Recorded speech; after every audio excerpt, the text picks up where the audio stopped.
শিক্ষার আলো ছড়িয়ে জীবনের প্রায় পুরোটা সময় পার করেছেন যেসব শিক্ষক, বৃদ্ধ বয়সে তাদের বেশিরভাগেরই এখন দিন কাটছে নিদারুণ কষ্টে।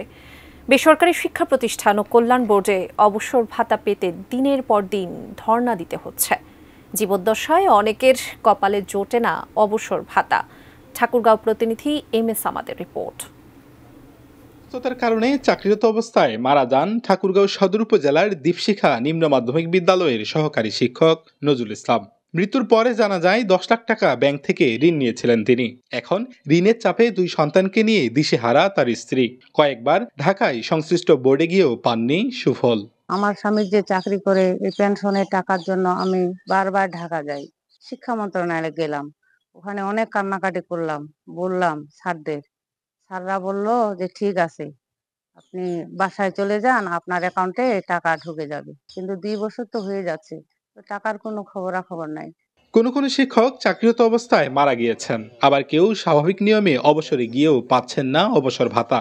শিয়া বাটার ও ভিটামিন ই সমৃদ্ধ lily glam beauty soap. Lily, always beautiful. অনেকেই বছরের পর বছর ঘুরে টাকা পাওয়ার আশায় ছেড়ে দিয়েছেন। সরকার যদি একটু সহযোগিতা করতো তাহলে আমার ভাবিরা সন্তান দুটা নিয়ে ভালোভাবে জীবনযাপন করতে পারতো। এখন উনি মারা যাওয়ার পর ওনার সংসার চালাতে খুব আর কি আমার জায়ের খুব সমস্যা হচ্ছে, টাপ ব্যাপার হচ্ছে। 2 বছর হওয়ার পর এখন আবার আব্বুর পেনশনের টাকাটা আসেনি। যদি পেনশনের টাকাটা আসতো তাহলে বাবার 10 লক্ষ টাকা ঋণের পরিশোধ করার চেষ্টা করতাম। আমার ফুফার সম্মানটা দেওয়া হয়, একটু আমরা সচ্ছলভাবে চলতে চাই। আমাদের যে অবস্থা বর্তমান খুব খারাপ একটা অবস্থা। চলতি বছরের ফেব্রুয়ারিতে এমপিওভুক্ত বেসরকারি শিক্ষা প্রতিষ্ঠানে শিক্ষক ও কর্মচারীকে অবসরের 6 মাসের মধ্যে অবসরকালীন সুবিধা দেওয়ার নির্দেশ দিয়ে রায় দিয়েছে হাইকোর্ট। তবে বাস্তব চিত্র একেবারে ভিন্ন।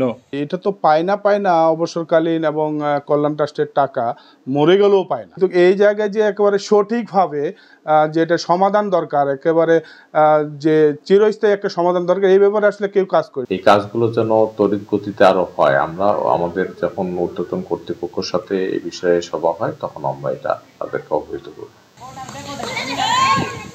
MS আমাদ, ATN news, Thakurgaon.